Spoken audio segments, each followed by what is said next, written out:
প্রথমটা পরিবর্তন দেখতে পাচ্ছ, খুব তাড়াতাড়ি একটা চেঞ্জ হয়ে যাচ্ছে, লালচে কালার হয়ে যাচ্ছে দেখো।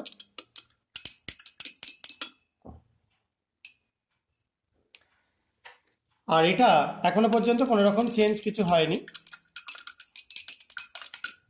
আমি তাও একটু এখানে নাড়িয়ে রাখলাম। দেখো এটা আস্তে আস্তে রংটা এর ফেড হতে থাকছে।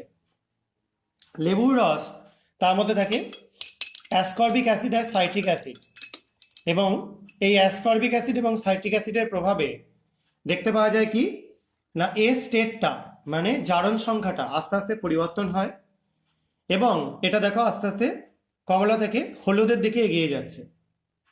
অর্থাৎ এর জারণ সংখ্যা পরিবর্তন হয়ে স্টেটটা ছিল +7 যখন KMnO4 ছিল, সেখান থেকে আস্তে আস্তে এটা MnO2 দিকে অগ্রসর হচ্ছে, ম্যাঙ্গানিজ ডাইঅক্সাইডের দিকে অগ্রসর হচ্ছে। কিন্তু দেখো এটাই আমরা HCl দেওয়াতে এদের কিন্তু কোনো পরিবর্তন ঘটলো না, অর্থাৎ এর জারণ স্তরের পরিবর্তন আমরা কোনো রকম দেখতে পেলাম না এখনো পর্যন্ত। এবার আমরা আরো একটু লেবুর রস এখানে অ্যাড করে দিচ্ছি, দেখি যদি চেঞ্জ করা যায়।